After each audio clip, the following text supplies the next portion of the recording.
ওয়া ইলাইহি তুহশারুন। ভুলে থাকো আর মনে রাখো আমার কাছে আসতে হবে, আসতেই হবে। কি মনে করছো? মনে নাই? মনে না হইলেও মরে যাবে। মনে আছে তবুও মৃত্যু হবে। অট্টালিকায় তুমি মৃত্যু হবে, কুড়ে ঘরে তুমি মৃত্যু হবে, তিন বেলা ঠিক মতো খানা চলতেছে মৃত্যু হবে, ক্ষুধার্ত তবুও মৃত্যু হবে, সুস্থ কিংবা অসুস্থ তোমাকে ফিরে আসতে হবে। অতএব ভাই, এই দুইটা আয়াত হয়ে গেল। এই দুই আয়াতের মূল বক্তব্য কি? আল্লাহ বলেন, বান্দা সৃষ্টি করলাম আমি, অঙ্গ প্রত্যঙ্গ দিলাম আমি, শরীর, স্বাস্থ্য, জীবন, যৌবন, চোখ, নাক, কান, হাত, পা, অঙ্গ প্রত্যঙ্গ আমি দিলাম। তোমার উচিত আমাকে স্মরণ করা, আমার কৃতজ্ঞতা আদায় করা। আর দ্বিতীয়ত বললেন, এই পৃথিবীর যত দূরে তুমি চলে যাও না কেন, আমার কাছে কিন্তু ফিরতে হবে। তাহলে একে তো আমাদের বর্তমান জীবন, আমাদের এই বেঁচে থাকার যত উপকরণ, এগুলা কে দিয়েছেন? আর দ্বিতীয়ত, আমরা যত আড়ালেই যাই না কেন, কার কাছে ফিরতে হবে? তাইলে এবার ফয়সালা করেন, ফয়সালা করে। এরা দেখছেন এই জায়গার কয়েকজন কোনোভাবেই দুষ্টামি থামাইল না। আব্বা, আল্লাহ তুম করে বুঝ দান করে, আমিন। আল্লাহ তুম করে লজ্জা শরম দান করে। তোমাগো মতো দুই চারজন বেহায়া যেন আল্লাহ ঠিক করে দেয়, আমিন। আহা, আফসুস, ওরা ওই আগের মতোই দুষ্টামি করতে। চিন্তা করছে, অথচ তুমি চলে গেলে ভালো ছিল, আমি তো অনুমতি দিছিলাম। আব্বা, কয়েকজন গেছেন, আমি কাউরে কিছু থামাইছি বেরে বলছি যে আপনি যাচ্ছেন কেন? বলছি কিছু ভাই, আমি এটা কোনো সময় না, আমার একটা টেনশন নাই তো। আমি তো 1 লাখ লোক কত ওয়াজ করি,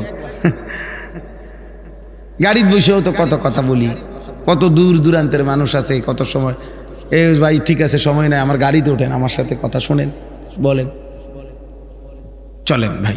তাইলে আল্লাহ তাআলা বলছেন, বান্দা এই দুই কথা মনে রেখো, সারা দেহ আমি দিলাম, এই পৃথিবীর যেখানেই তুমি আছো আমি পাঠাইছি, আমি রাখছি।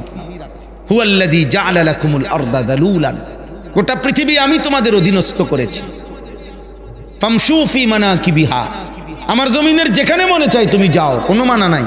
ওয়া কুলু মির রিজকি, আমার রিজিক সব, যেখানেই খানা খাইতেছো ওগুলো আমার, যেখানেই বৃষ্টি হচ্ছে আমার, যেখানেই তোমার গায়ে বাতাস লাগতেছে বান্দা আমার, তুমি পৃথিবীর যেখানেই থেকে নিঃশ্বাস নিচ্ছ এটা আমার, আমার বান্দা, আমার সব আমার, নেও দিলাম তোমারে।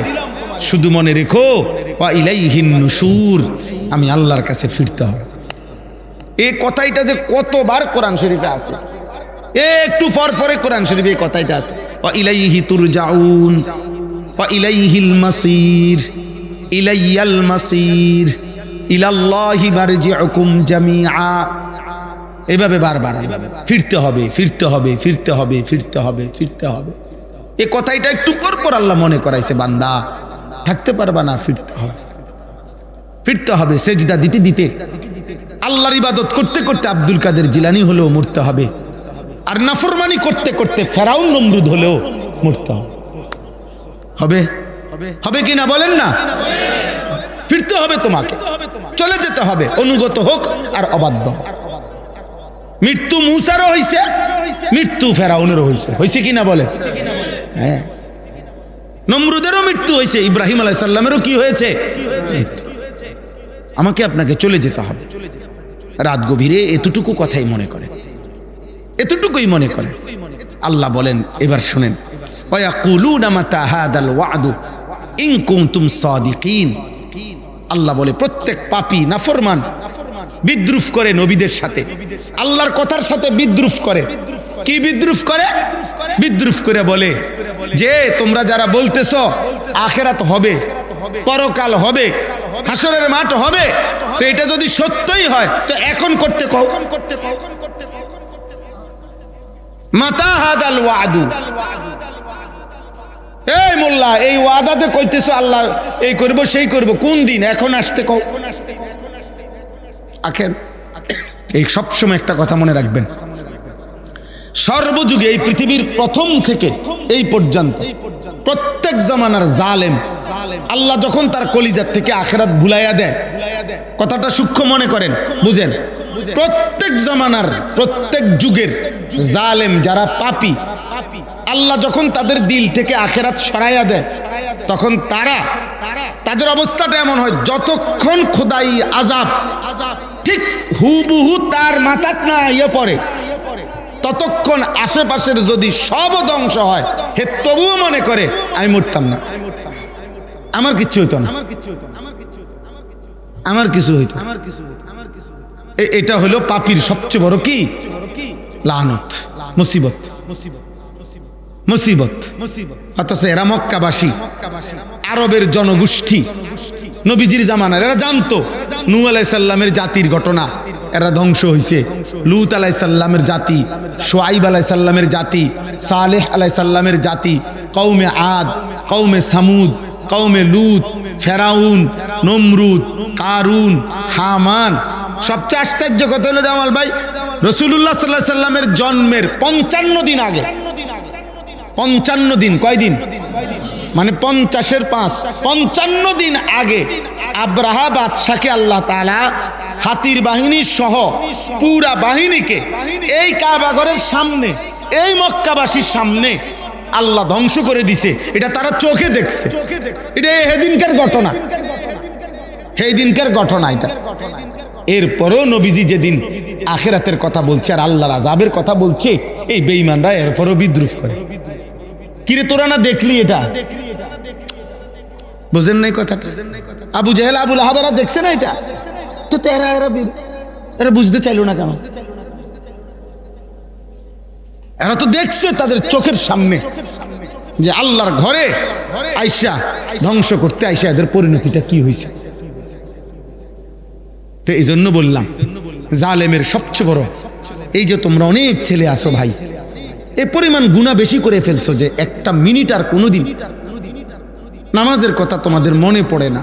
যদি কারো এমন হয় বাবা, মনে রাখো, বিশ্বাস করো আব্বা, তোমার উপরে আল্লাহর লানত,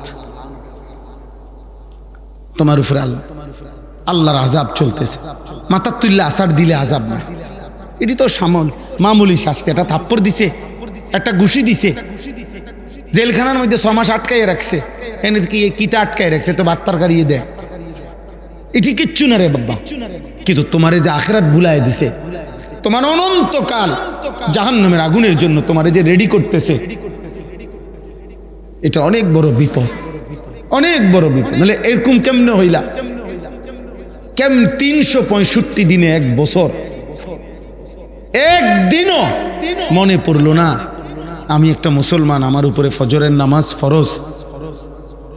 আপনার 1 মিনিট ভাবেন তো কিভাবে সম্ভব ভাই? এটা চিন্তা করেন না ভাই, এই কেমন মুসলমান, এই কেমন মানুষ, এই কেমন ঘর, এই কেমন আব্বা মা। এই পোলাটা আজকে একটা বছর কোনোদিন বাপ মার চোখের সামনে, এবারে জীবিত বাপ মা, ওনারা জানে এটা, ওই ঘরে ঘুমায় পোলাগা, মেয়েটা ছেলেটা 1 বছরে কোনোদিন একদিনও ফজরের নামাজ পড়লো না, বাপ মা জীবিত। আচ্ছা এটা মানেন কিভাবে? কি মনে করেন কিভাবে সম্ভব? এটা কিভাবে সম্ভব? এই বাবা মা কেমনে বলে আমরা মুসলমান? এই সন্তান কেমনে বলে আমি মুসলমান? মনোযোগ দিয়ে আল্লাহর কথা শুনলে ভালো হবে।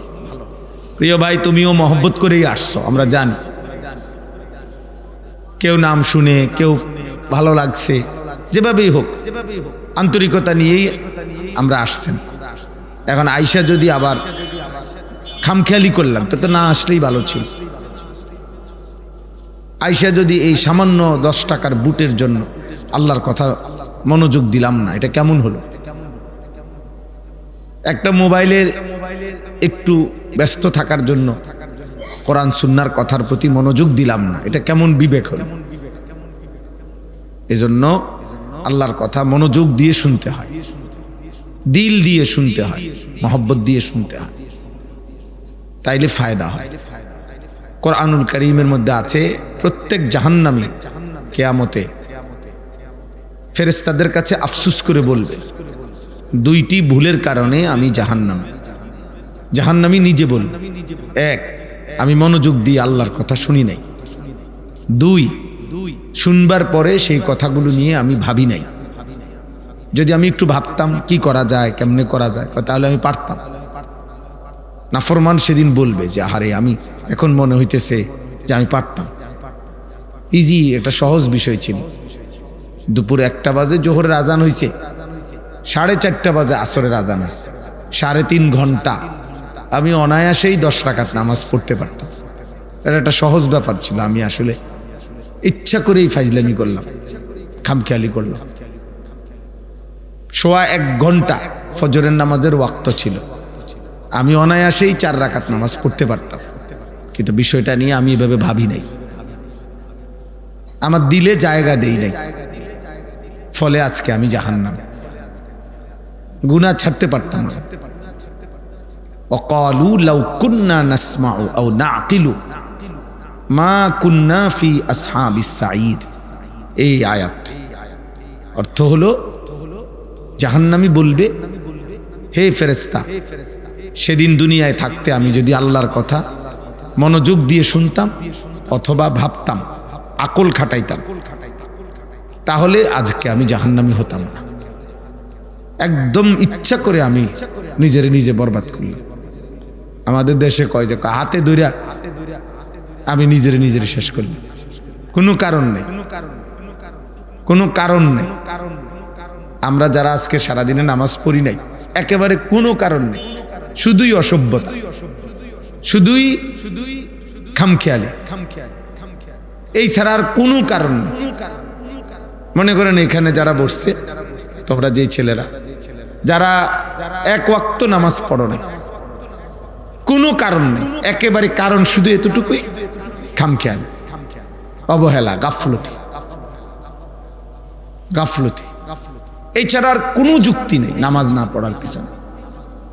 কোনো কারণ, শারীরিক সুস্থতা আছে, চোখ, নাক, কান, হাত, পাও, অঙ্গ প্রত্যঙ্গ সচল, বুদ্ধি বিবেচনা সচল, খাদ্য খাবার সবকিছু গ্রহণ করছে, হাঁটতে পারে, চলতে পারে, বসতে পারে, রুকু সেজদা দিতে পারত, কিন্তু একেবারেই অনর্থক, বিনা কারণ নামাজটুকু পড়ল। অথচ আমরা কথার কথা আলহামদুলিল্লাহ বুঝার জন্য বলতেছি, সারাদিনে আমরা বিবি, বাচ্চা, সংসার, বাজার, মাদ্রাসা, মাহফিল, অনেক মানুষের সাথে কথাবার্তা, যোগাযোগ, আরো একজন বড় বুজুর্গের নিজেও বয়ান করছি, আজকে আবার আরেকজন বড় বুজুর্গের, আমাদের খতিব আজম আল্লামা নুরুল ইসলাম অলিপুরি দামাত বারাকাতুহুমের বয়ান শুনে আসছি, হযরতের সাথে খানা খাইয়ে আসছি।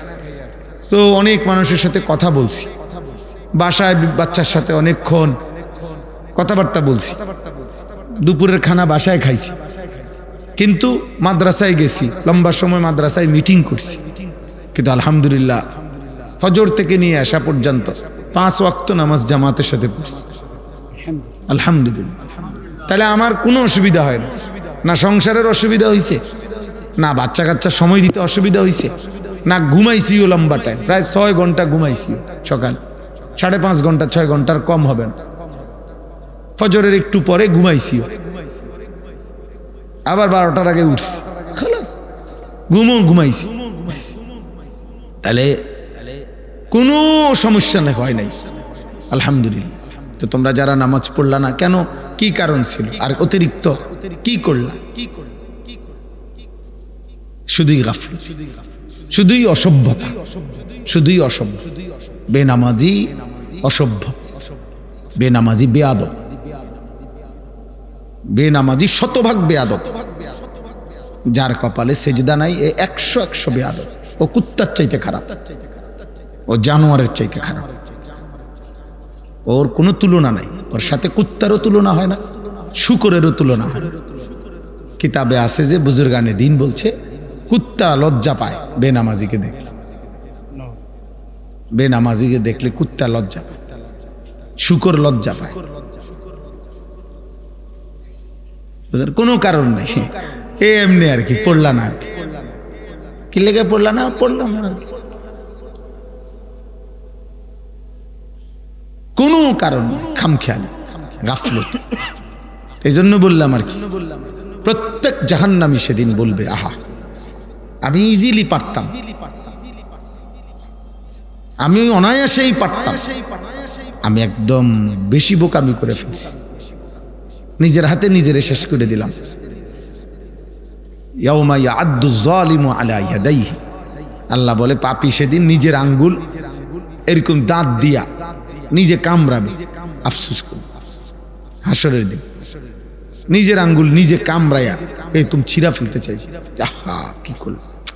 আমরা বলি না যে কি ভুল করলাম, কি লেগে কথাটা কইলাম, কেন তার লগে লেনদেন করতে গেলাম, ইস আমারে কয়েকজনই নিষেধ করছিল, আমি কোন বেকুবে পাইলো আমারে, আমি কি লেগে তারে টাকাটা দিলাম, আজকে এই দরাটা খাইলাম। এরকম আফসুস করে মানুষ বিভিন্ন কাজে। আল্লাহ বলে জাহান্নামী এমন আফসুস করে, আঙ্গুল কামড়াইয়া ছিঁড়ে ফেলবে, আহা কি করল। আমি একদম সুস্থ সবল ছিলাম, অনায়াসে আমি নামাজ পড়তে পারতাম। এই জন্য ভাইয়া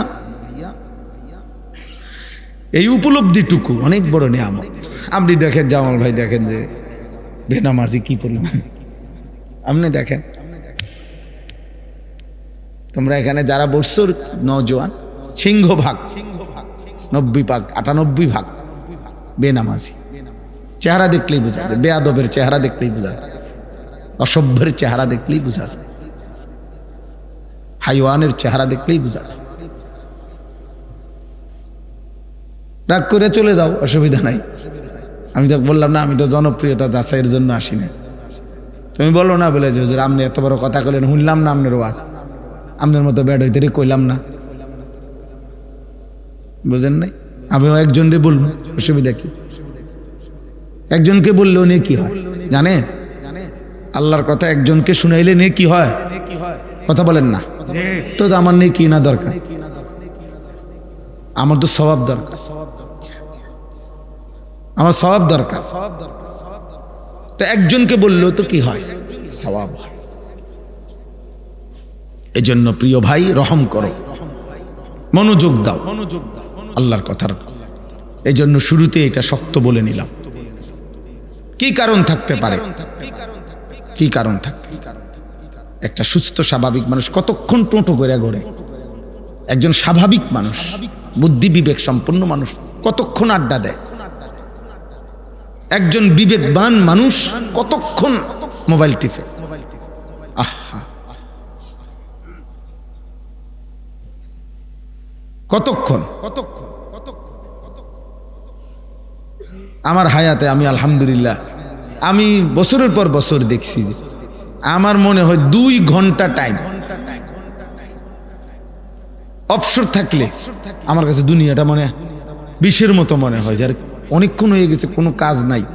বলে কি, কিভাবে সম্ভব? আলহামদুলিল্লাহ, আমরা এই যে আব্দুল কাদের জামাল ভাই যিনি এখন কথা বললেন, আমরা একসাথের মানুষ, হয়তো আজকে 10 বছর আমরা একসাথে কাজ করি কুমিল্লা ক্যান্টনমেন্ট এরিয়ায়, এই সব ধরনের দিনই কাজ।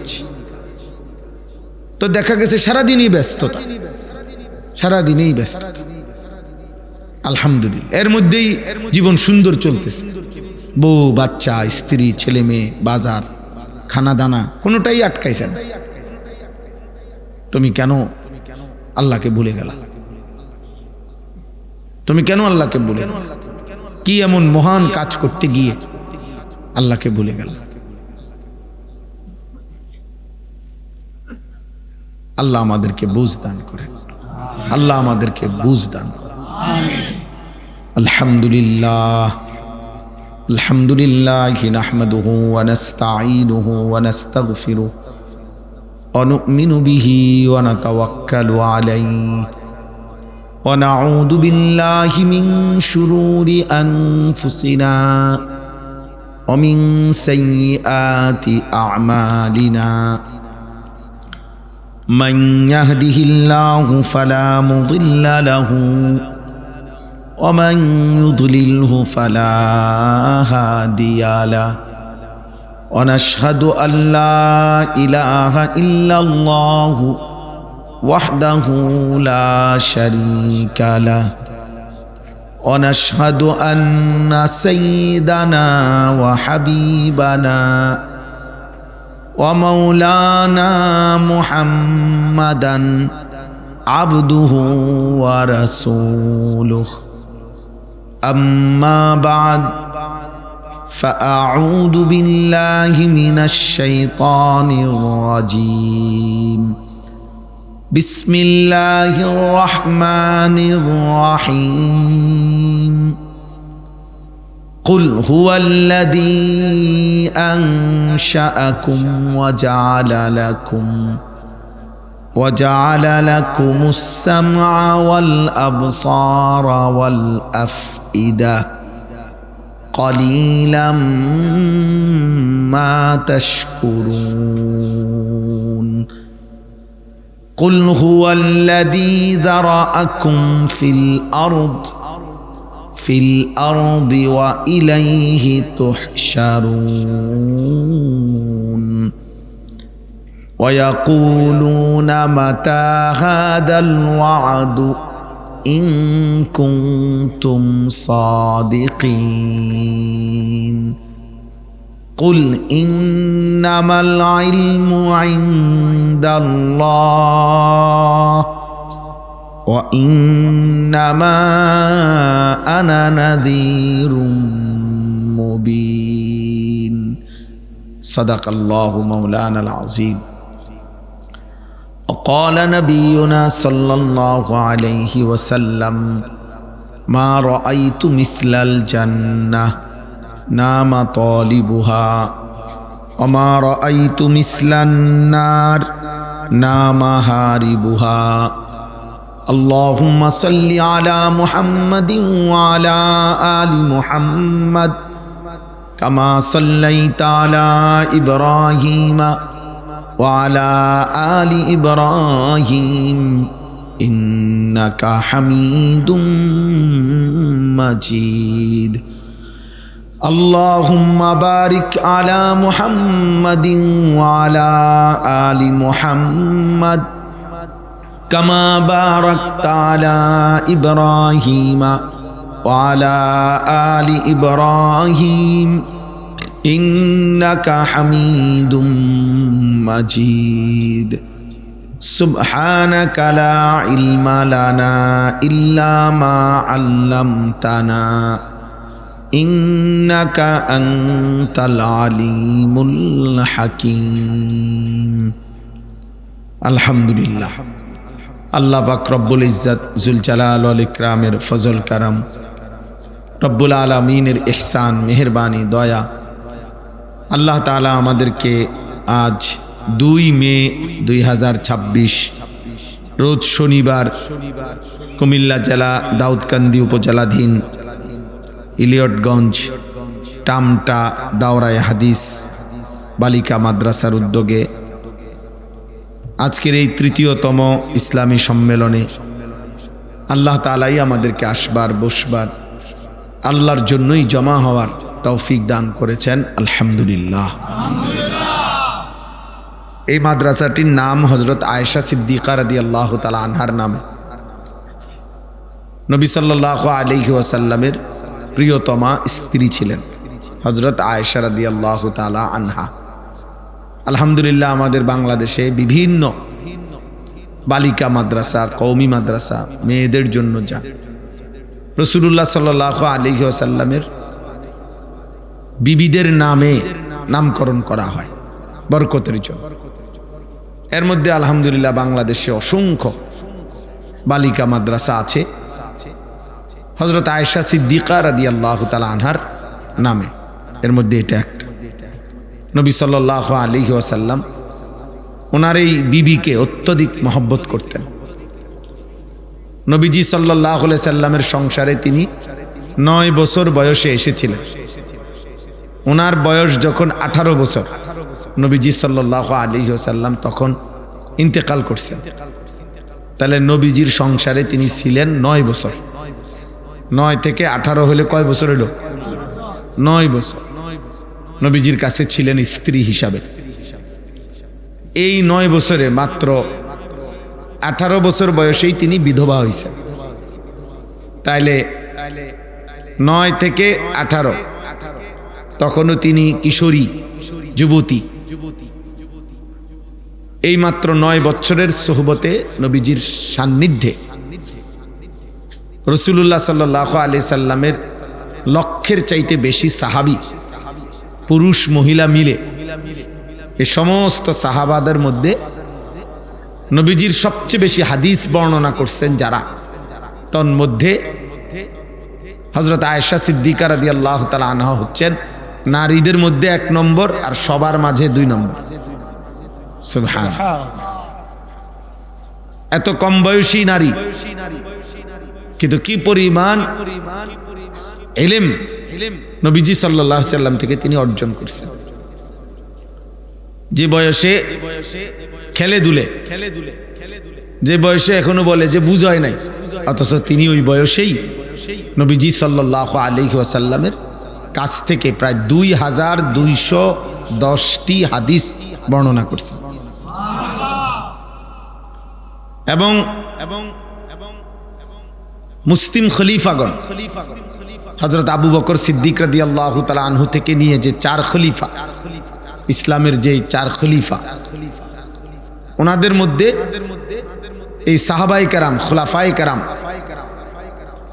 দ্বীনি আভ্যন্তরীণ ইসলামের বিভিন্ন গুরুত্বপূর্ণ বিষয়ে, আভ্যন্তরীণ পারিবারিক মাসআলা, স্বামী স্ত্রীর একান্ত মাসআলা, ঘর পরিবার সংসার সম্পর্কিত গুরুত্বপূর্ণ মাসআলার যখন প্রয়োজন হইত সিদ্ধান্ত, তখন সাহাবায়ে কেরাম এবং খলিফাগণ হযরত আয়েশা রাদিয়াল্লাহু তাআলা আনহার কাছে সিদ্ধান্তের জন্য পাঠাইতেন, যে ওনার কাছে গিয়ে জিজ্ঞেস করো নবীজি সাল্লাল্লাহু আলাইহি সাল্লাম এই ব্যাপারে কি দিক নির্দেশনা দিয়েছেন।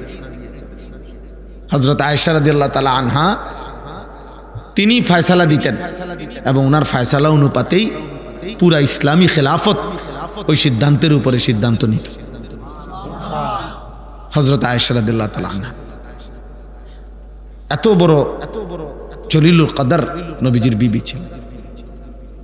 ইসলামী শরীয়তের মধ্যে একাধিক বিধান, শরীয়তের বিধান সরাসরি আল্লাহ তাআলা বিধান দিয়েছেন হযরত আয়েশা সিদ্দিকা রাদিয়াল্লাহু তাআলা আনহার সম্মানার্থে।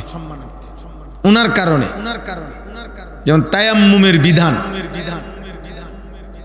পানি কোনোভাবেই ব্যবস্থা না হলে মাটি দিয়ে যে তায়াম্মুম করা যায় পবিত্র হওয়ার জন্য, হযরত আয়েশা রাদিয়াল্লাহু তাআলা আনহার বরকতে এই উম্মতের জন্য আল্লাহ তাআলা এই বিধান দান করছেন।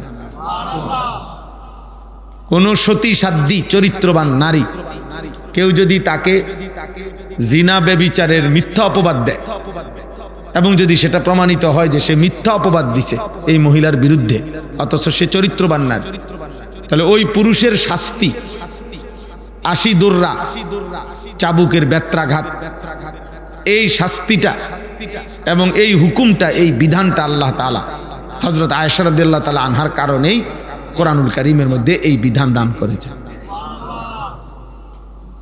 এই বিধান দান করেছে। ভাইয়া এনে কথা বলুন, আব্বা কথা, আব্বা চলে যাও ভাই, বাবা চলে গেলে ভালো, ফাজলামি না কইরা যাও গান থেকে, 2-4 জন ফালতু মানুষ না বসলেই ভালো। আব্বা তোমারে কি কেউ জবরদস্তি করছেন? কষ্ট হলে চলে যাও, তুমি বুট বাদাম খাও কোথাও গিয়া।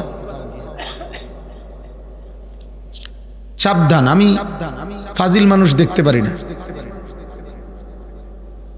আমি তো শুরুতেই অনুমতি দিছি, কি বলেন, যে যার যখনই দরকার হয় চলে গেলে আমার কোনো আপত্তি নাই। আমি বললাম আমার তো কোনো অসুবিধা নেই, আমি একজন হলে একজনকে বলুন, সমস্যা কি আমার?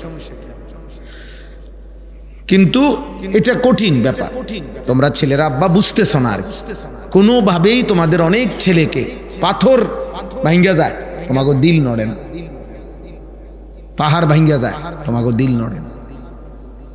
5 ওয়াক্ত নামাজের আজান চারিদিকে, কমপক্ষে তোমার কানে না হয়তো কাছাকাছি কমপক্ষে 10টা মসজিদের আজান আসে, কিন্তু তোমারে আল্লাহ তাআলা এমন মোহর মাইরা দিছে তোমার কানে, তোমার উপরে খোদার এত বড় লানত পড়ছে যে এক বেলা আজান তোমার কানে ঢোকে না। খোদার এত বড় গজব, এত মসজিদ চারিদিকে, কিন্তু তোমার কপালে একটা সেজদা জোটে না। কি পরিমাণ অভিশপ্ত জীবন, কি পরিমাণ অভিশপ্ত জীব। এজন্য বলতেছি আব্বা, গুনাহ বাড়ায়ও না, গুনাহ বাড়ায়ও না। গুনাহ যত বাড়াবা তো হক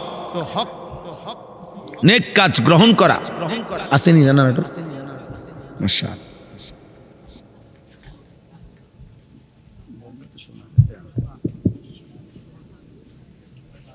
আল্লাহু আকবার।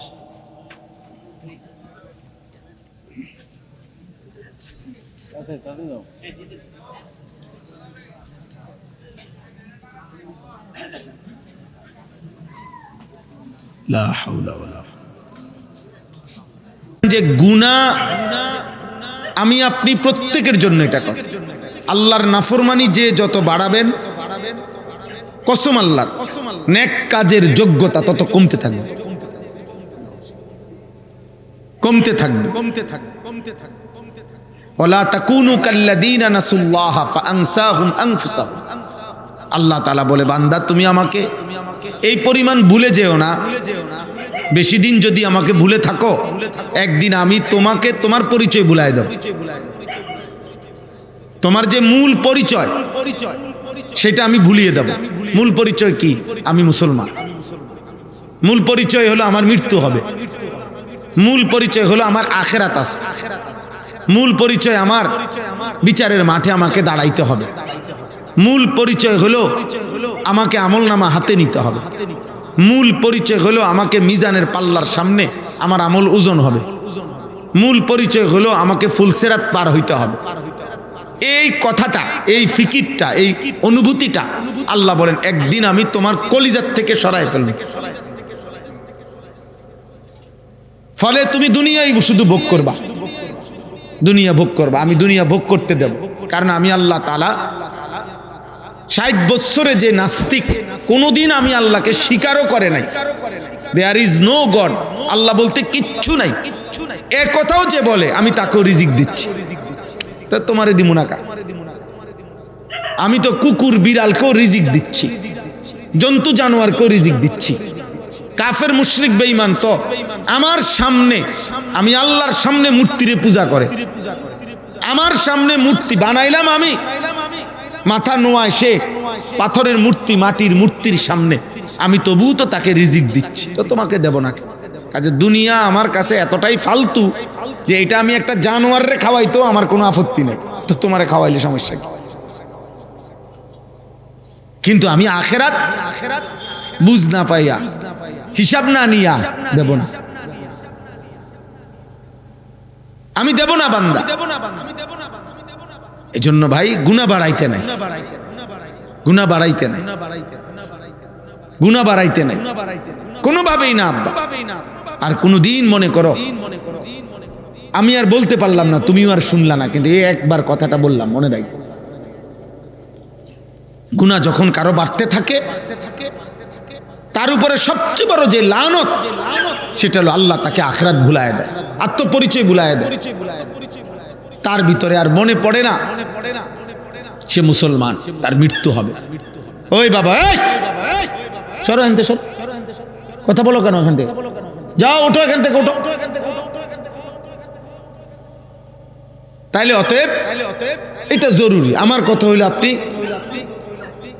ঘাটতি আছে, কমতি আছে, দুর্বলতা আছে আমাদের, আমারও আপনারও ভুল ভ্রান্তি আছে, পিছলা খাইয়া পড়া আছে। মানে গুনাহ আমারও হয়, আপনারও হয়। একটা হলো গুনাহ হয়ে গেছে, অ্যাক্সিডেন্ট হয়ে গেছে, আর একটা হলো লাগাতার এক তালে, এক রঙে, এক ঢঙ্গে, যেই কোনো পরিবেশে উনি বিড়ি খায়, এটা স্বাভাবিক না, এটা বুঝি শুধু গুনাহ, এটা তো বেয়াদবি। যেই কোনো পরিবেশে প্রতিদিন এক তালে ছেলে মেয়ে নাতি নাতনি সবার সামনে উনি টেলিভিশনে নাচ গান নর্তকী দেখে, এটা শুধু গুনাহ, এটা শুধু গুনাহ, এ তো বেয়াদব, এ তো লজ্জা শরমহীন, এর তো কোনো হায়া লজ্জা নাই,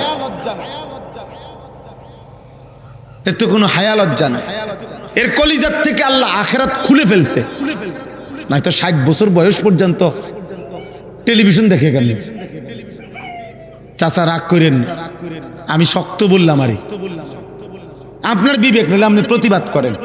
60 বছর বয়সে একজন বুড়া মিয়া যদি টেলিভিশন দেখে এখনো, তাহলে কি মনে হয় ওনার কলজার থেকে আল্লাহ আখিরাত খুলে ফেলছে, খুলে ফেলছে মিয়া। না তো 60 বছরও মনে পড়ে নাই এটা গুনাহ, 30 বছরও মনে পড়ে নাই সুদ হারাম, 30 বছরও মনে পড়ে নাই প্রতিদিন ওজনে কম দিচ্ছেন, এটা যে গুনাহ আপনি একদিনও বুঝছেন না। এটা এমন ভুলা কেমনে বললেন, এমন ভুলা কেমনে বললেন? কোন মাকে যদি সন্তান 6 মাস খবর না নেয়, মা তো চোখের পানি ফেলে বলবে, ফুত মারে তুই এমন ভুলা কেমনে বললি? মা কি তোরে গর্ভে ধারণ করি নাই? মা কি তোরে 2 বছর বুকের দুধ পান করাই নাই? আমার মতো মারে কেমনে ভুললি ফুত? দুনিয়ারে ভুললে গেলি, কিন্তু মারে কেমনে বলে, বাফরে কেমনে বলে? তো আল্লাহ যত বলে বান্দা আমারে কেমনে বলে,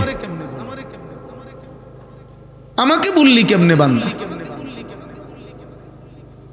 মা গাররাকা বিরাব্বিকাল কারীম, কোরআনুল কারীমে আছে। আল্লাহ বলেন বান্দা আমার মতো রব ভুলে গেলা কেমনে? কে তোমাকে আমার মতো মুনিব, প্রতিপালক, দয়ালু রব তোমাকে কে ভুলিয়ে দিল? আমাকে ভুললা কেন? এজন্য প্রিয় ভাই আবারও বলছে, আমার কথা এটাই, বারবার বলবো আমি এ কথা, তোমার কলিজায় তুমি ধাক্কা দাও বিবেকের সাথে, 1 মিনিট বুঝাপড়া করো। নিজের এভাবে শেষ করে দিচ্ছ কেন? কে কারে মনে রাখে রে আব্বা? কে কারে মানে? প্রতিদিন কত মানুষ অ্যাক্সিডেন্ট, বিপদগ্রস্ত, কে কার খবর রাখে? কে কার খবর রাখে? আমি একজন আমার আপন সমুন্দিরে গত সপ্তাহে একজন ডাক্তার দেখাইছি, কুমিল্লা সিডি প্যাথ হসপিটাল। উনি সিদ্ধান্ত দিছে এই সপ্তাহে অপারেশন করবে। যে দিনে আমি বলি, গতকালকে আমি আসার পরে ওনারে ফোন দিছি যে স্যার, আমার পরিচিত মানুষ ডাক্তার সাহেব, ভালো মানুষ, স্যার অপারেশনটা ঠিক কোন দিন করলে ভালো হয়? রবিবার না সোমবার, মঙ্গলবার, যে। উনি আমারে ফোন ধরে বলতেছে, হুজুর আমার জন্য খাস করে দোয়া করবেন, আমি ঢাকা ইউনাইটেড হসপিটালে ভর্তি আছি, আমার হার্টের মধ্যে 3টা ব্লক ধরা খাইছে, আমার সোমবারে অপারেশন। কসম খোদা, মানে যিনি আমার সমুদ্রে অপারেশন করবে উনি আমার কাছে দোয়া চাচ্ছে। এই সোমবারে উনার কি 3টা ব্লক হার্টে, মেজর অপারেশন, বড় অপারেশন। কি দুনিয়া, কি দুনিয়া। আমার মাদ্রাসার একজন উস্তাদ গতকালকে, মাওলানা রুহুল আমিন, তার 8 মাসের মেয়ে বাচ্চা হসপিটালের নিচে, বলছে আইসিইউ দিতে। এক হসপিটালের নিচে ওনারা আইসিইউ ব্যবস্থা করতে করতে ওনাদের সিট খালি হইতেছে না, আবার আরেকটা পাশে আরেকটা হসপিটালের জন্য আইসিইউ ব্যবস্থা করে অ্যাম্বুলেন্সে উঠাইছে। এই জামাল ভাই, এখানে দেখা যায় হসপিটাল, এটা মানে ওই যে হসপিটাল, এই পর্যন্ত আইছে বাচ্চাটা মারা গেছে। কালকে আইসা পড়ছে, বুঝছেন না কথাটা? সব রেডি, ওরা দাঁড়ায় রয়েছে আইসিইউ রেডি করে, বাচ্চা এটা এখন ঢুকাবে, এটা সর্বোচ্চ 2 মিনিট, বাচ্চাটা মারা গেছে। ফজরের বাদ জানাজা হইছে। দোস্ত, ওই আসমানওয়ালা মালিক যাকে যতক্ষণ হায়াত দিয়া রাখছে অতক্ষণই শুধু শুধু মাতবরি করতেছো আল্লাহর সাথে, ঠিক করছো না, ঠিক না এটা। আমার ভাই যারা নামাজ পড়েন না, ভুল করছেন, অনেক বড় ভুল করছেন, অনেক বড় সাংঘাতিক বেয়াদবি করছেন। কোনোভাবে এটা উচিত না, কোনোভাবে। 100টা এত বড় বেয়াদব হওয়া মানুষের জন্য কোনোভাবে মানানসই না। আমি এই জন্যই তো বললাম বেনামাজির জিন্দিগি কুত্তার জিন্দিগি, এই জন্য বললাম জানোয়ারের জীবন, এটা জানোয়ারের জীবন। কারণ এক জানোয়ারের হিসাবে দূরে, কাইরা কুইরা দুনিয়া, খাইয়া পইরা পেশাব পায়খানা কইরা সমান, আর কিছু নাই। জানোয়ারের পরবর্তী কোনো গন্তব্য নেই। জানোয়ারের কোনো আখিরাত নাই, জানোয়ারের কোনো কবরের ভয় নাই, জানোয়ারের কোনো জান্নাত জাহান্নাম নাই, জানোয়ারের কোনো হাসর বিচারের ময়দান নাই। উঠাবে আল্লাহ হাসরের ময়দানে, আবার আল্লাহ বলবে সব তোরা জন্তু জানোয়ার মাটি হয়ে যা, মাটি হয়ে যাবে।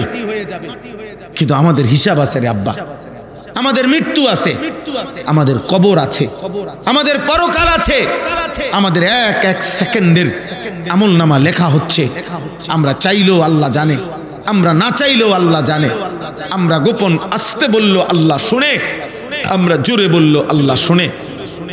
কিছু না বলে অন্তরে অন্তরে যদি আমরা জল্পনা কল্পনা করি আল্লাহ তাও জানে। ওয়া আসিররু কাওলাকুম আফিজহারু বিহি ইন্নাহু আলিমুম বিদাতিস সুদূর। আল্লাহ বলে তোমরা আস্তে বলো কিংবা জোরে বলো কিংবা হৃদয়ে গভীরে লালন করো, আমি সব জানি, আমি সব শুনি বান্দা, সব জানি। ইয়ালামু খাইনাতাল আয়ুন ওয়া মা তুখফিস সুদূর। আল্লাহ বলে বান্দা চোখের যত গুনাহ আমি জানি, অন্তরে লুকায়িত যত গুনাহ আমি তাও জানি, আমি জানি বান্দা। ইল্লা কুন্না আলাইকুম শুহুদান ইজ তুফিযুনা ফি। আল্লাহ বলে বান্দা 24 ঘন্টা যখন তুমি যেই কর্ম করো, যেই সেকেন্ড তুমি যেখানেই থাকো, আমি আল্লাহ তোমার সামনেই থাকি, আমি তোমার সামনেই থাকি, আমি তোমার সামনে উপস্থিত আছি, আমি দেখছি, আমি দেখতেছি, আমি দেখতেছি বান্দা, আমি দেখি বান্দা, আমি দেখি। আমারে আড়াল করবা কেন, আমাকে লুকাইবা কেন? আল্লাহ আমাদেরকে বুঝ দান করে। আমাদের প্রত্যেকের উচিত কোরআনুল কারীমে আল্লাহ তাআলা কি বলছে শুনেন। এই 4টা আয়াত পড়ছি, এই 4টা আয়াতের তরজমা শুনেন, তাহলে কথা শেষ। আল্লাহ তাআলা বলেন কুল হুয়াল্লাযী আনশাআকুম। হে নবী আপনি বলুন, আপনি এই পৃথিবীবাসীকে জানান, আপনি আপনার উম্মতকে জানান, আপনি মানুষদেরকে বলেন কথাটা নিয়ে ভাবতে কি, যে হুয়াল্লাযী আনশাআকুম, তিনি আল্লাহই তো তোমাদেরকে সৃষ্টি করেছেন। ওয়া জাআলা লাকুমুস সামআ ওয়াল আবসারা ওয়াল আফইদা, এবং আল্লাহই তো তোমাদেরকে কান, চোখ এবং অন্তর তিনিই তো দিলেন। কালিলাম মা তাশকুরুন, অথচ তোমরা দেখি ওই আল্লাহর কৃতজ্ঞতা আদায় করছো কম। সৃষ্টি করলেন যিনি, মনে পড়ছে তাকেই কম। কান দিলেন যিনি, শুনছো না কেবল তার কথা। চোখ দিলেন যিনি, দেখতেছো না কেবল তার কুদরত। হৃদয় দিলেন যিনি, ভাবছো না কেবল তার কথা।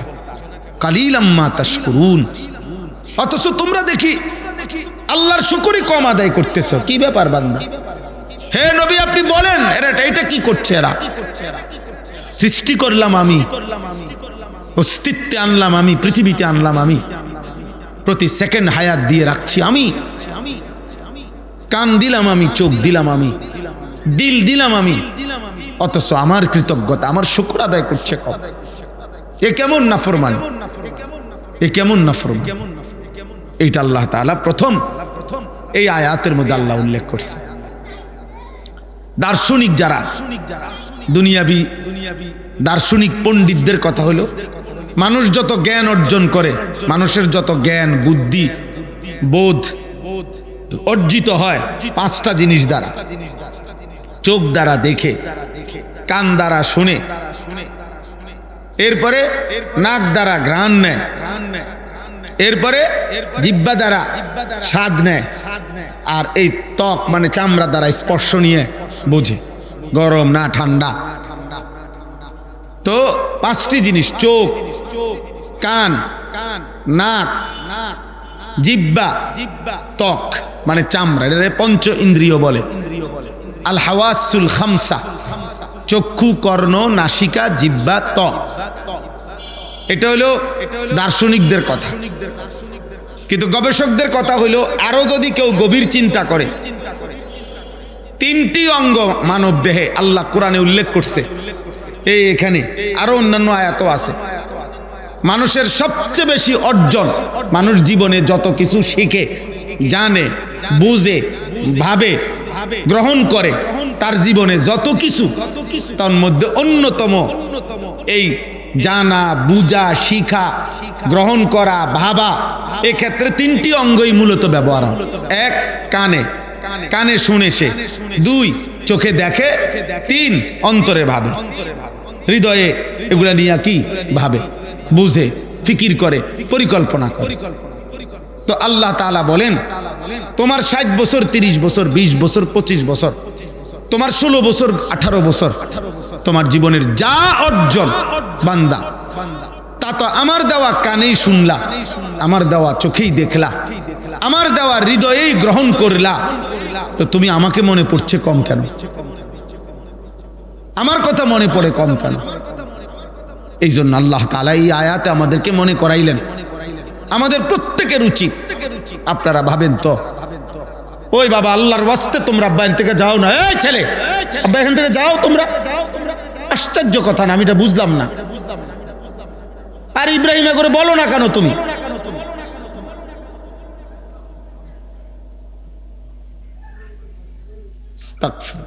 চলেন তো, এই তিনটি অঙ্গ আমাদের জীবনের সমস্ত কিছু, আমরা যত কিছু জ্ঞান, যত বুঝ, যত বুদ্ধি আমরা শিখি, জানি, আহরণ করি, এই তিনটি অঙ্গের মাধ্যমে।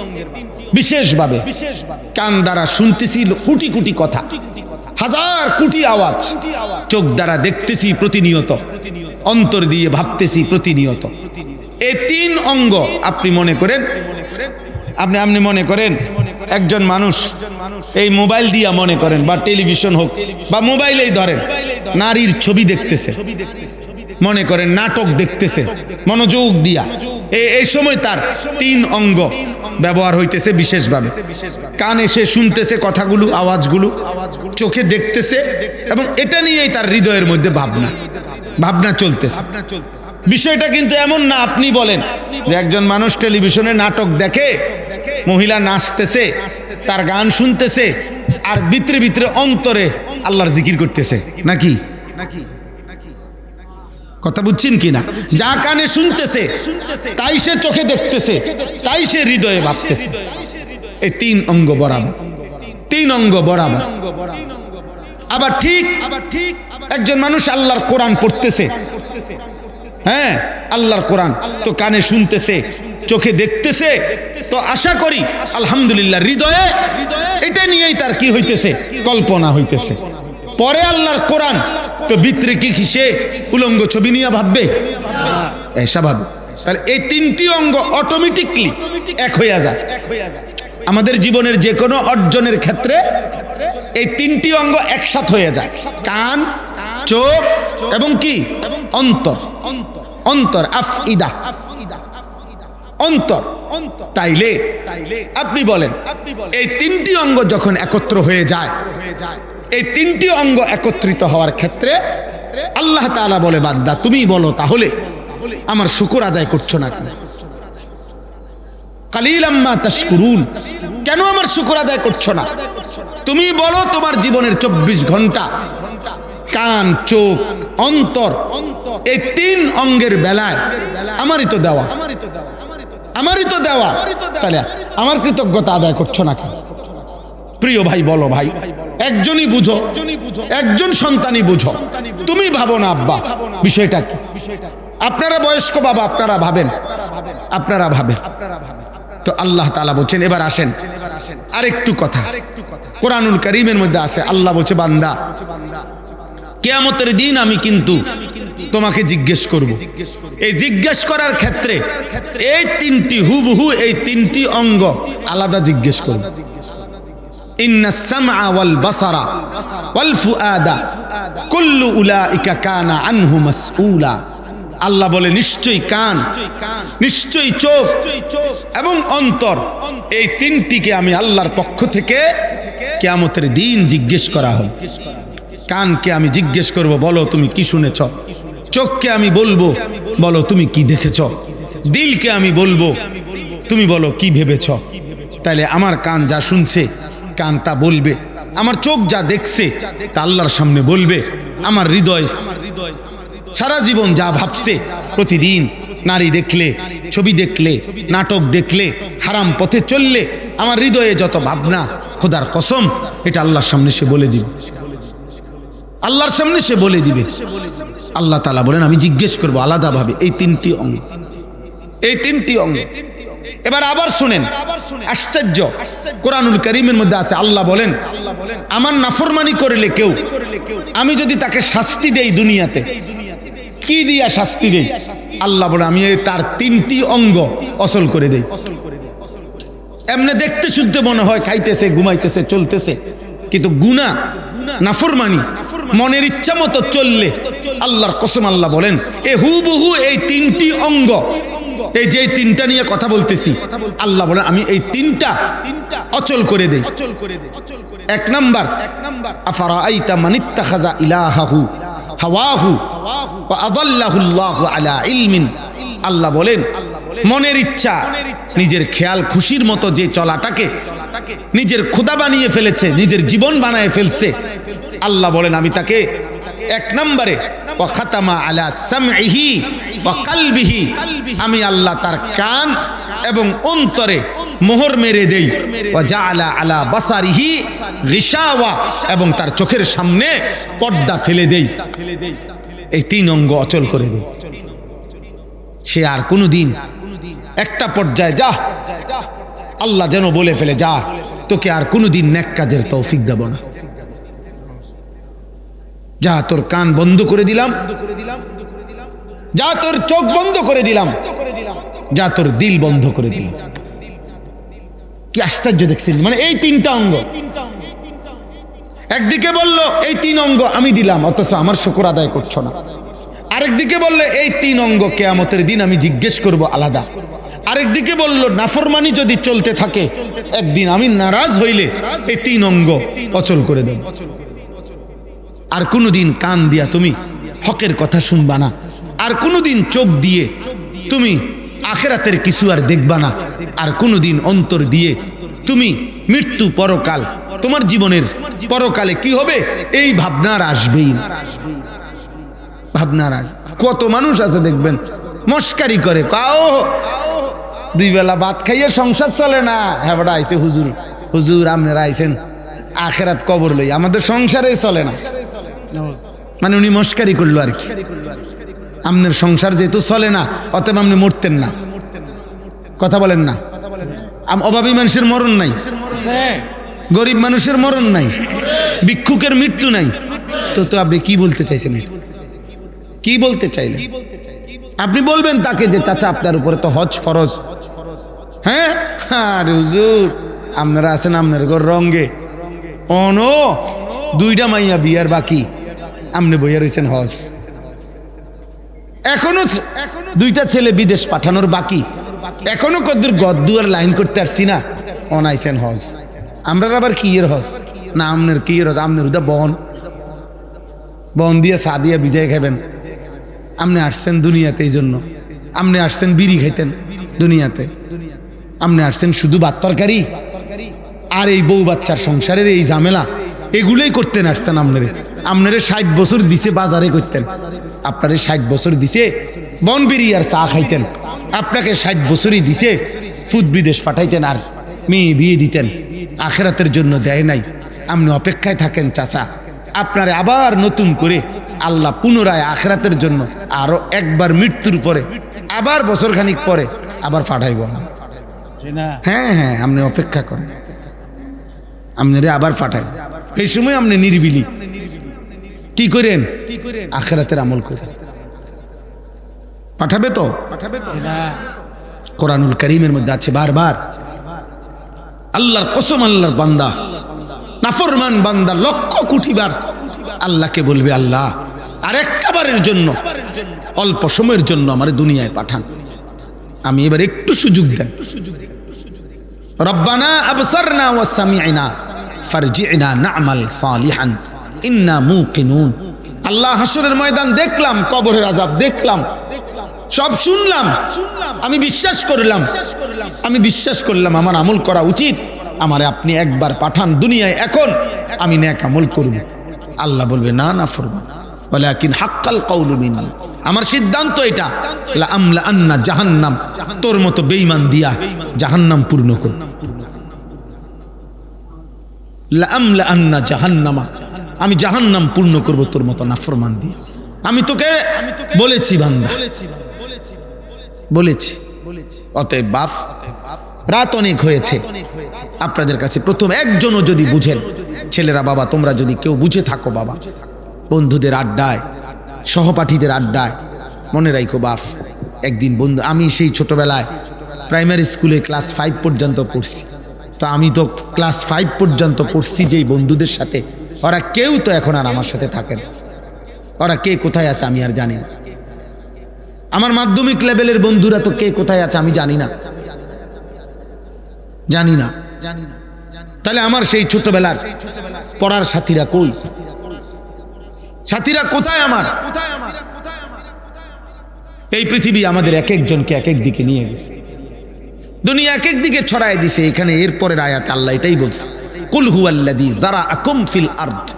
হে নবী আপনি বলেন, আল্লাহই তোমাদেরকে পৃথিবীর ভিন্ন ভিন্ন প্রান্তে আল্লাহই তোমাদেরকে ছড়িয়ে দিয়েছেন, ছড়িয়ে দিয়েছেন।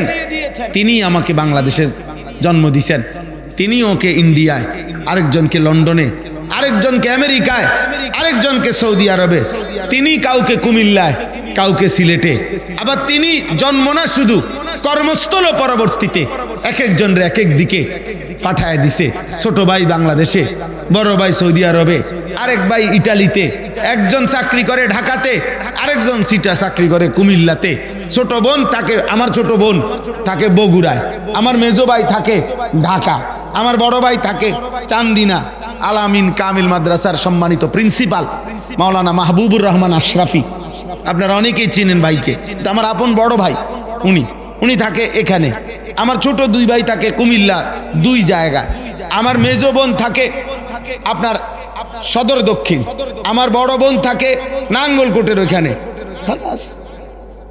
আমরা 8 জন ভাই বোন, 8 জন ভাই বোন এক ঘরে থাকি, কিন্তু আমরা ছোটবেলায় একসাথে ছিলাম না। আমার বাবার আমরা সন্তান না। আল্লাহ বলেন, আমি তো ছড়িয়ে দিলাম, আমি তো ছড়িয়ে দিলাম বান্দা, আমি আমার ইচ্ছে মতো পছন্দ মতো এই পৃথিবীর সর্বত্র তোমাদেরকে ছড়িয়ে দিলাম। ওয়া ইলাইহি তুহশারুন। তবে মনে রেখো, যে যেখানেই গেছো, যে যেখানেই গেছো, যারে যেখানেই পাঠাইলাম, যাকে যেখানেই সৃষ্টি করলাম, বর্ণ যাই হোক, বংশ যাই হোক, রক্ত যাই হোক, ভাষা যাই হোক, এলাকা যাই হোক, খোদার কসম আল্লাহ বলে, আমি তোমাদের সকলকেই হাসরের ময়দানে আমার কাছে জমা করব। ওয়া ইলাইহি তুহশারুন। একদিন আমি তোমাদেরকে জমা করব, সেদিন আমি শোনাবো, সেদিন আমি শোনাবো তোমাকে, সেদিন আমার ফেরেশতা আমলনামা দেখাবে, সেদিন তোমার জিন্দেগি একটা একটা করে তুমি শুনবে, আর তুমি ফয়সালা করতে পারবা তোমার আমলনামা দেখে তুমি জান্নাতি না জাহান্নামী, তুমি শাস্তির যোগ্য নাকি পুরস্কারের যোগ্য। হ্যাঁ, আজকে অনেকেই মনে করতেছে আমার আব্বা যেহেতু আমারে কিচ্ছু কয় না, অতএব আর সমস্যা নাই। আরে বাবা, তোমার বাবা ছেড়ে দিতে পারে, কিন্তু আল্লাহ তো ছাড়বে না। তোমার মা হয়তো তোমার চুল দেখা জঙ্গলির মতো, হাইওয়ানের মতো, আফ্রিকান জানোয়ারের মতো চুল দেখা মা হয়তো তোরে ভয় পায়। বেটা, মা বুঝছে ওই ছেলে আর আমার হাতে নাই, কারণ তারে মোবাইল পাগল বানায় লাইছে, তারে নর্তকী পাগল বানায় ফেলছে, তারে ইউরোপ আমেরিকার খেলোয়াড়ে তার বশে করে নিছে, তারে সেলুনের নাফিতে তারে তার দিকে নিয়ে গেছে, তারে ফুটবল ক্রিকেটের খেলোয়াড়ে তাকে চুল চেহারা বাপের হাত থেকে ছুটায় নিছে, ফ্যামিলির হাত থেকে ছুটায় দিছে, ইসলামের হাত থেকে তোকে নিয়ে গেছে বেটা দুশ্মনে, তোরে বাস পাখি ছোঁ মেরে নিয়ে গেছে, তোরে চিলে ছোঁ মেরে নিয়ে গেছে বেঈমানের দলে। আহা, আল্লাহ বলে বান্দা ভুলে থাকো আর মনে থাকো, আমার কাছে আসতে হবে। ওয়া ইলাইহি তুহশারুন। ভুলে থাকো আর মনে রাখো, আমার কাছে আসতে হবে, আসতেই হবে। কি মনে করছো? মনে নাই? মনে না হইলেও মরে যাবে, মনে আছে তবুও মৃত্যু হবে। অট্টালিকায় তুমি, মৃত্যু হবে। কুড়ে ঘরে তুমি, মৃত্যু হবে। 3 বেলা ঠিক মতো খানা চলতেছে, মৃত্যু হবে। ক্ষুধার্ত, তবুও মৃত্যু হবে। সুস্থ কিংবা অসুস্থ, তোমাকে ফিরে আসতে হবে। অতএব ভাই, এই 2টা আয়াত হয়ে গেল। এই দুই আয়াতের মূল বক্তব্য কি? আল্লাহ বলেন, বান্দা সৃষ্টি করলাম আমি, অঙ্গ প্রত্যঙ্গ দিলাম আমি, শরীর, স্বাস্থ্য, জীবন, যৌবন, চোখ, নাক, কান, হাত, পা, অঙ্গ প্রত্যঙ্গ আমি দিলাম। তোমার উচিত আমাকে স্মরণ করা, আমার কৃতজ্ঞতা আদায় করা। আর দ্বিতীয়ত বললেন, এই পৃথিবীর যত দূরে তুমি চলে যাও না কেন, আমার কাছে কিন্তু ফিরতে হবে। তাহলে একে তো আমাদের বর্তমান জীবন, আমাদের এই বেঁচে থাকার যত উপকরণ, এগুলা কে দিয়েছেন? আর দ্বিতীয়ত, আমরা যত আড়ালেই যাই না কেন, কার কাছে ফিরতে হবে? তাইলে এবার ফয়সালা করেন, ফয়সালা করে। এরা দেখছেন এই জায়গার কয়েকজন কোনোভাবেই দুষ্টামি থামাইল না। আব্বা, আল্লাহ তুম করে বুঝ দান করে, আমিন। আল্লাহ তুম করে লজ্জা শরম দান করে। তোমাগো মতো দুই চারজন বেহায়া যেন আল্লাহ ঠিক করে দেয়, আমিন। আহা, আফসুস, ওরা ওই আগের মতোই দুষ্টামি করতে। চিন্তা করছে, অথচ তুমি চলে গেলে ভালো ছিল, আমি তো অনুমতি দিছিলাম। আব্বা, কয়েকজন গেছেন, আমি কাউরে কিছু থামাইছি বেড়ে বলছি যে আপনি যাচ্ছেন কেন? বলছি কিছু ভাই, আমি এটা কোনো সময় না, আমার একটা টেনশন নাই তো। আমি তো 1 লাখ লোক কত ওয়াজ করি, গাড়িতে বসেও তো কত কথা বলি, কত দূর দূরান্তের মানুষ আছে, কত সময় ভাই ঠিক আছে সময় নাই, আমার গাড়িতে ওঠেন, আমার সাথে কথা শোনেন, বলেন, চলেন ভাই। তাইলে আল্লাহ তাআলা বলছেন, বান্দা এই দুই কথা মনে রেখো, সারা দেহ আমি দিলাম, এই পৃথিবীর যেখানেই তুমি আছো আমি পাঠাইছি, আমি রাখছি। হুয়াল্লাযী জাআলা লাকুমুল আরদা যালুলান, গোটা পৃথিবী আমি তোমাদের অধীনস্থ করেছি। ফামশু ফি মানাকিবিহা, আমার জমিনের যেখানে মনে চাই তুমি যাও, কোনো মানা নাই। ওয়া কুলু মির রিজকি, আমার রিজিক সব, যেখানেই খানা খাইতেছো ওগুলো আমার, যেখানেই বৃষ্টি হচ্ছে আমার, যেখানেই তোমার গায়ে বাতাস লাগতেছে বান্দা আমার, তুমি পৃথিবীর যেখানেই থেকে নিঃশ্বাস নিচ্ছ এটা আমার, আমার বান্দা, আমার সব আমার, নেও দিলাম তোমারে। শুধু মনে রেখো, ওয়া ইলাইহিন নুশুর, আমি আল্লাহর কাছে ফিরতে হবে। এই কথাইটা যে কতবার কোরআন শরীফে আছে, একটু পর পরে কোরআন শরীফে এই কথাইটা আছে, ওয়া ইলাইহি তুরজাউন ওয়া ইলাইহিল মাসির, ইলাইয়াল মাসির, ইলাল্লাহি মারজিউকুম জামিআ। এভাবে বারবার ফিরতে হবে, ফিরতে হবে, ফিরতে হবে, ফিরতে হবে, ফিরতে হবে। এই কথাইটা একটু পর পর আল্লাহ মনে করাইছে, বান্দা থাকতে পারবা না, ফিরতে হবে, ফিরতে হবে। সেজদা দিতে দিতে, আল্লাহর ইবাদত করতে করতে আব্দুল কাদের জিলানী হলেও মরতে হবে, আর নাফরমানি করতে করতে ফেরাউন নমরুদ হলেও মরতে হবে। হবে কি না বলেন না? ফিরতে হবে, তোমাকে চলে যেতে হবে, অনুগত হোক আর অবাধ্য। মৃত্যু মূসারও হইছে, মৃত্যু ফেরাউনেরও হইছে, হইছে কি না বলে? হ্যাঁ, নমরুদেরও মৃত্যু হয়েছে, ইব্রাহিম আলাইহিস সালামেরও কি হয়েছে? আমাকে আপনাকে চলে যেতে হবে। রাত গভীরে এতটুকু কথাই মনে করে, এতটুকুই মনে করে। আল্লাহ বলেন, এবার শুনেন, ওয়ায়াকুলুনা মাতা হাদাল ওয়াদু ইন কুনতুম সাদিকিন। আল্লাহ বলে, প্রত্যেক পাপী নাফরমান বিদ্রুপ করে নবীদের সাথে, আল্লাহর কথার সাথে বিদ্রুপ করে। কি বিদ্রুপ করে? বিদ্রুপ করে বলে যে তোমরা যারা বলতেছো আখিরাত হবে, পরকাল হবে, হাসরের মাঠ হবে, তো এটা যদি সত্যই হয় তো এখন করতে কও। মাতা হাদাল ওয়াদু, এই মোল্লা এই ওয়াদাতে কইতেছো আল্লাহ এই করব সেই করব, কোন দিন? এখন আসতে কও। আখের এই সবসময় একটা কথা মনে রাখবেন, সর্বযুগে এই পৃথিবীর প্রথম থেকে এই পর্যন্ত প্রত্যেক জামানার জালেম আল্লাহ যখন তার কলিজার থেকে আখিরাত ভুলাইয়া দেয়, কথাটা সূক্ষ্ম মনে করেন, বুঝেন, প্রত্যেক জামানার প্রত্যেক যুগের জালেম যারা পাপী, আল্লাহ যখন তাদের দিল থেকে আখিরাত সরাইয়া দেয়, তখন তাদের অবস্থাটা এমন হয়, যতক্ষণ খোদাই আযাব ঠিক হুবহু তার মাথাত না ইয়ে পড়ে, ততক্ষণ আশেপাশের যদি সব ধ্বংস হয়, হে তবুও মনে করে আমি মরতাম না, আমার কিচ্ছু হইতো না, আমার কিছু হইতো।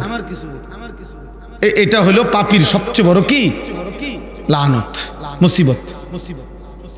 মুসিবত। অথচ এরা মক্কাবাসী, আরবের জনগোষ্ঠী, নবীজির জামানার, এরা জানতো নূহ আলাইহিস সালামের জাতির ঘটনা, এরা ধ্বংস হয়েছে। লূত আলাইহিস সালামের জাতি, শুআইব আলাইহিস সালামের জাতি, সালেহ আলাইহিস সালামের জাতি, কওমে আদ, কওমে সামুদ, কওমে লূত, ফেরাউন, নমরুদ, কারুন, হামান।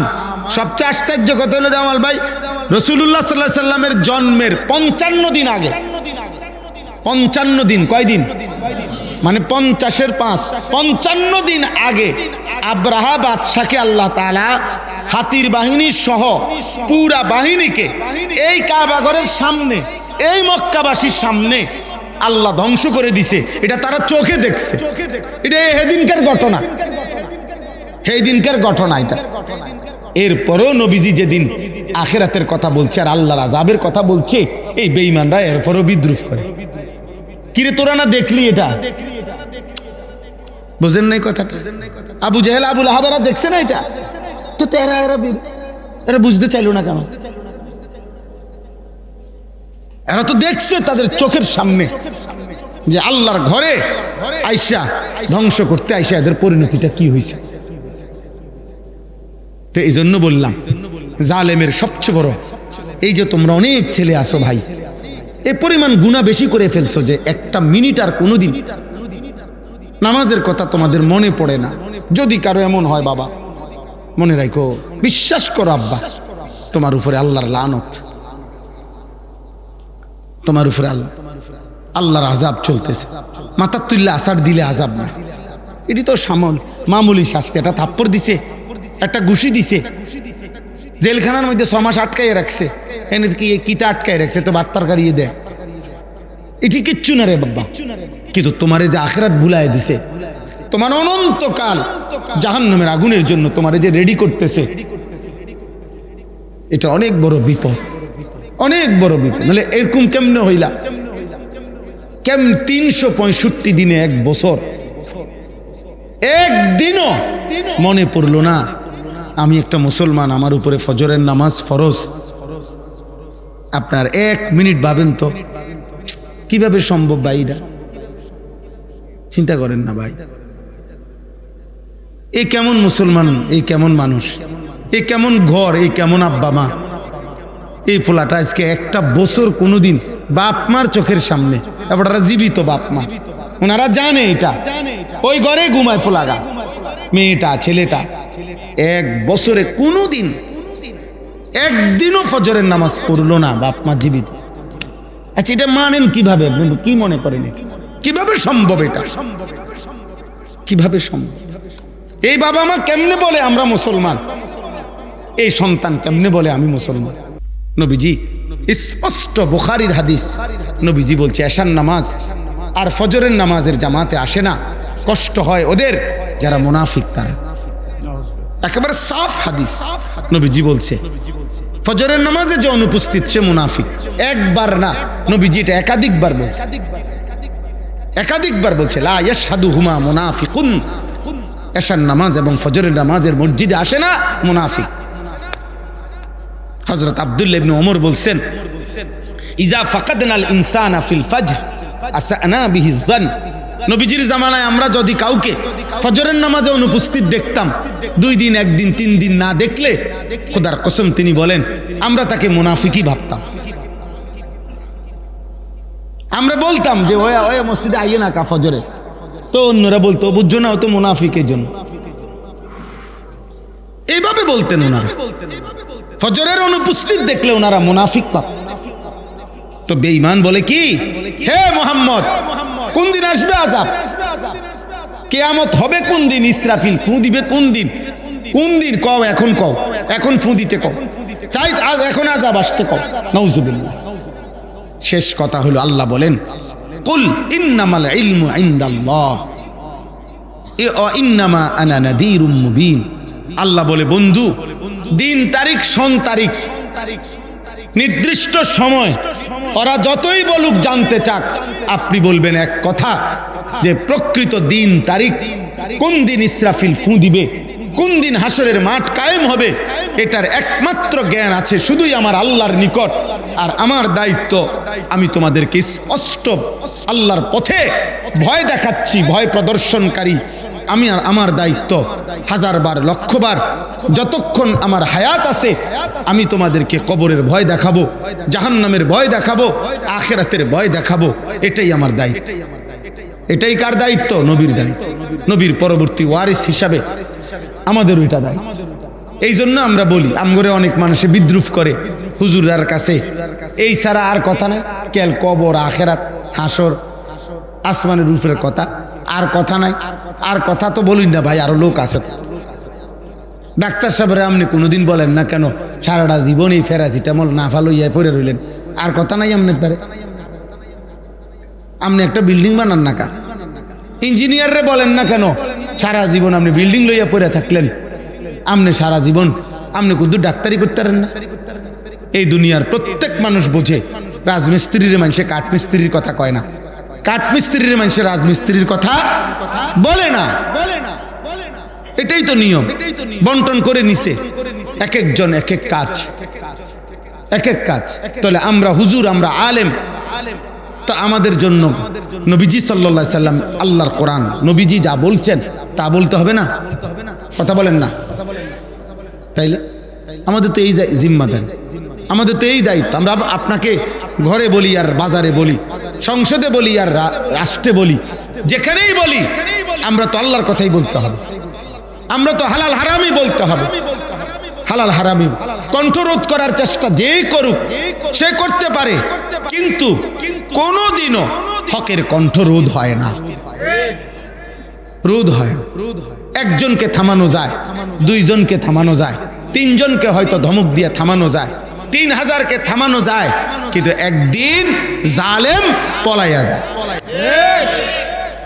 একদিন জালেম কি হয়ে যায়? হক থেকে যায়, ইসলাম থেকে যায়, কোরআন থেকে যায়, আল্লাহর দ্বীন থেকে যায়। এটাই বাস্তবতা, এটাই সত্য, এটাই সত্য। 1450 বছরে আমরা কিতাবে পড়ছি ইসলামের ইতিহাসে এক একবার এমন ঢেউ আসছে ইসলামের বিরুদ্ধে, মনে হয়েছে যেন আর ইসলাম টিকবে না। কিন্তু ঠিক এই প্রতিবার ঢেউ শেষে দেখা গেছে ইসলাম টিকেই আছে, ইসলাম টিকেই আছে, টিকেই গেছে এই পর্যন্ত 1450 বছর। এই জন্য পৃথিবীর কোন অঞ্চলে আর কেউ ইসলাম চিনে না, ইসলাম এই শব্দটি অপরিচিত। পৃথিবীর কোন জায়গায় এই পর্যন্ত এই 1450 বছরের ইতিহাসে এমন হয় নাই, হবেও না কোনো। কিন্তু পৃথিবীতে এমন ধর্ম আছে, পৃথিবীতে এমন মতবাদ ছিল।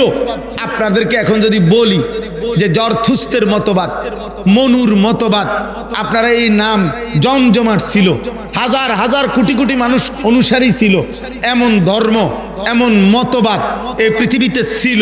কিন্তু এখন আপনাকে যদি এগুলা বলি তা আপনি কবেন আমার বাপেও শুনছে না। বুঝেন না কথাটা? নাই, নাম নিশানাও নাই। ও ঐতিহাসিকরা জানে, ওই বইপত্রের মধ্যে কি তালাশ করলে হয়তো কি পাওয়া যাবে, এরকম কিছু আছে। কিন্তু ইসলাম এই মাটিতে আল্লাহ তাআলা যেদিন থেকে নবীজির মাধ্যমে উদ্বোধন করে দিয়েছেন, আজ পর্যন্ত ইসলাম কোনোদিন অপরিচিত হয় নাই, ইসরাফিলের ফু পর্যন্ত হবেও না ইনশাআল্লাহ। এই জন্য মসজিদ থাকবে, মাদ্রাসা থাকবে, দ্বীন থাকবে, কোরআনের খেদমত থাকবে, কোরআনের খেদমত থাকবে।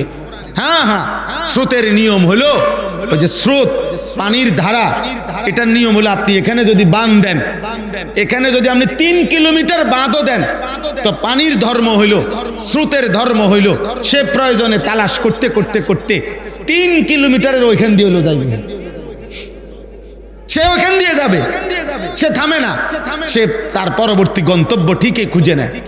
এই জন্য আল্লাহর কোরআন, রাসূলের সুন্নাহ, মসজিদ, মাদ্রাসা, দ্বীনি খেদমত পৃথিবীতে কোনো কালে বন্ধ ছিল না, কোনো কালে বন্ধ হবেও না ইনশাআল্লাহ।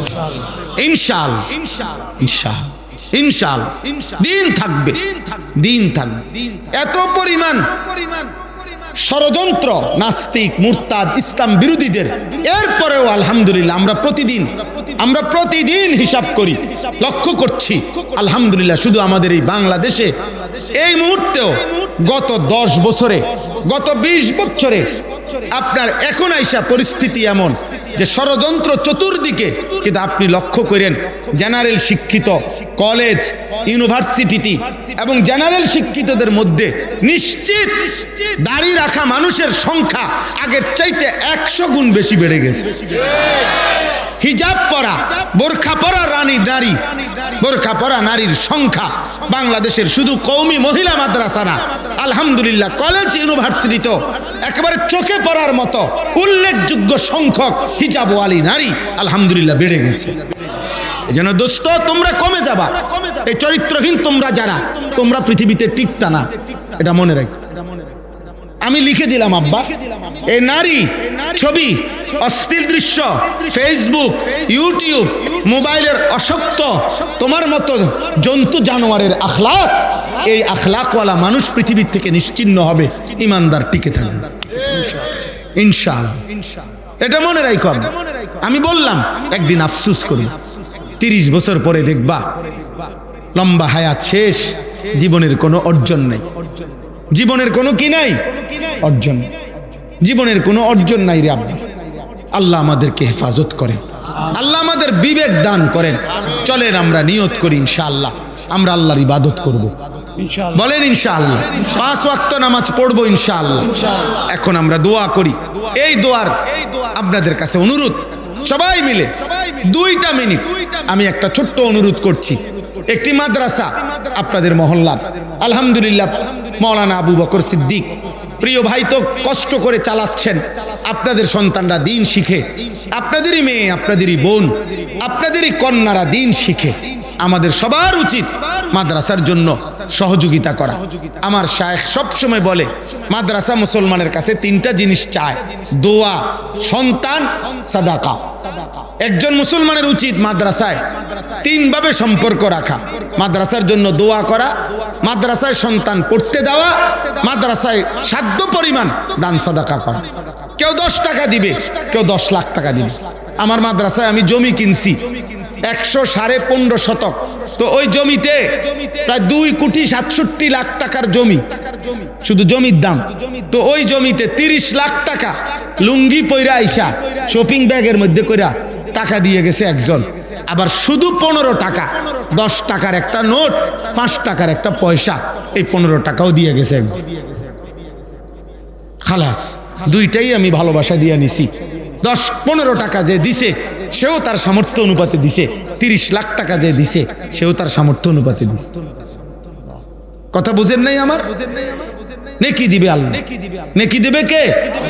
নেকির ভাগ আমার হাতে, বন্টন আমি করি নাকি?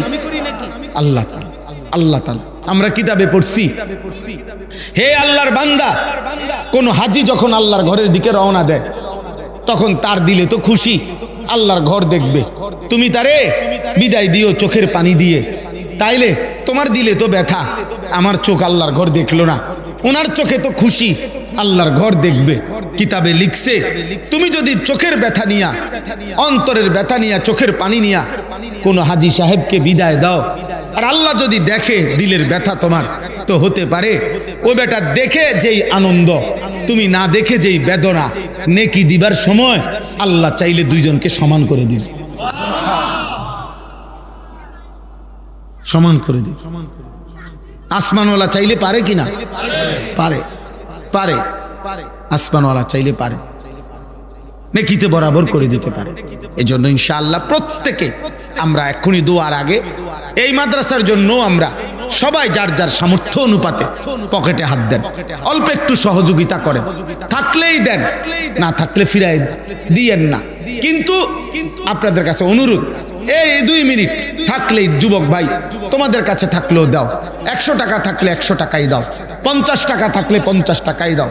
2 জন বা 3 জন বুঝের ভাই আপনারা উঠান, উঠা হাতে নেন, হাতে নিলেও চলবে। 1 জন বা 2 জন বুঝবান ভাই নাও ভাই,